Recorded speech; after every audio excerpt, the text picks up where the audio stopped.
A Han Solo movie. Alright.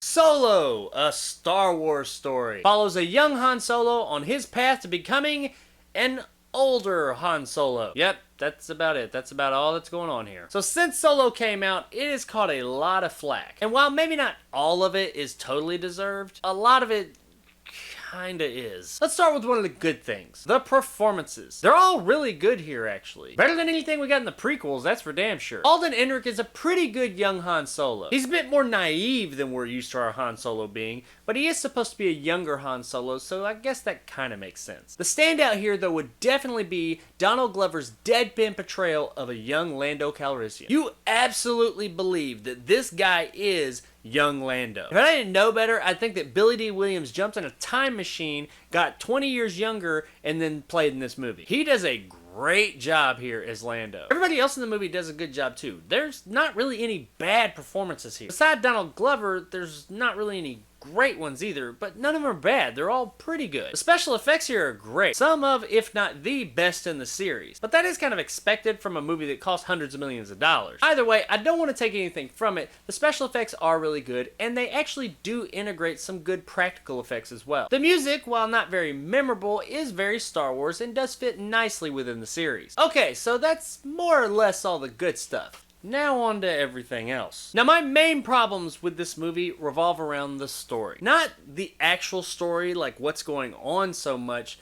more just the story existing itself. The actual story itself is fine. I mean, it's okay. It's not great. It's not bad. It's just, it's okay. It seems like it's constantly looking for ways to explain things from the earlier films that don't need explaining. Like how Han got his gun, or how he got the dice that hang in the Millennium Falcon, or how he got the Millennium Falcon. Hell, how he got his name is explained here. None of it seems very natural. It seems very manufactured. Like they sat down with a bucket list of things that they wanted to explain about Han Solo that we had heard about but never seen, and then started to write a story around those things. It doesn't seem like they set out with a story they wanted to tell. It seemed like they had a lot of things they wanted to explain. But really, all these things they're explaining about Han Solo, we don't really care about. I didn't give a shit where he got his gun from. We already knew how he got the Millennium Falcon. They said it in one of the previous movies. I figured he got his name from his parents. That's not the case apparently, but I mean, I don't really care about this really contrived way that he ended up with the name Solo. I mean, all this stuff and more that they explain in this movie is just like, who cares? And there's my biggest problem. The movie doesn't add anything to Han Solo. In fact, it actually, in my opinion, takes away from the character. One of the draws of Han Solo, at least for me, was that he was not the good guy in the beginning. He wasn't necessarily bad, but he was a scoundrel, a rogue. He didn't do good things. Over the course of A New Hope and Empire Strikes Back, he becomes a better person. Through the people that he meets in those movies and becomes family with, he becomes a better person and decides to start making the right decision. I'd always thought that up to that point, he wasn't that person. He made bad decisions. He wasn't the good guy. He wasn't necessarily a bad guy, but he was definitely doing bad things. He was a selfish asshole up to that point until he was given something to believe in. That aspect always gave that turn that he had at the end of A New Hope and his actions in The Empire Strikes Back a lot more weight. In this movie though, he's portrayed as the good guy. He never really does the bad guy thing. He says a few times that I'm not the good guy, but he constantly does good guy things. You never really get to see him do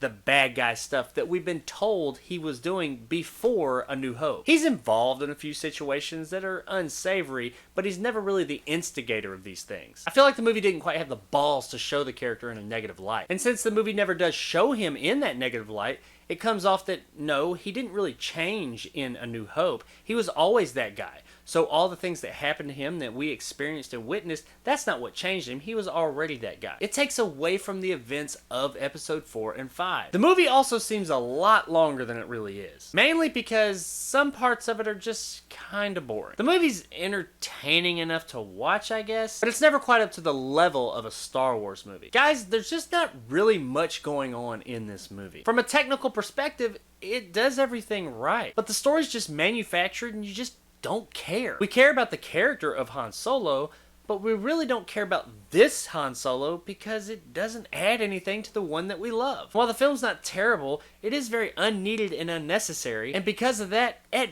best, I can only recommend checking this one out on Netflix. If you're a fan of Star Wars and don't have anything else to do for the night, check this one out on Netflix. If you're not a diehard fan though, probably just want to let this one pass. So there it is, guys, my review of Solo, a Star Wars story. Couldn't have gotten a fucking Obi-Wan Kenobi movie? I mean, come on, that would have been pretty cool. If you enjoyed and want more content like this, hit that subscribe button and help my little channel grow. If you liked what I had to say, give me a thumbs up. If not, let me know in the comments below why. And as always, I'll see you guys next time. What do you think? Well, what do you know? Episode 1 and 2 had a lot of boring moments in them too, but I will give them this. They never felt manufactured and fake. The story they were telling seemed like someone wanted to tell that story. This one just doesn't feel like they wanted to tell a story. It seems like they made a Han Solo movie because somebody put a poll out and said, hey, out of these characters, who would you like to see a movie for? And Han Solo won out. So they said, okay, there you go, there's that one. Here's some bullet points, make a story of it, movie. Kind of a letdown.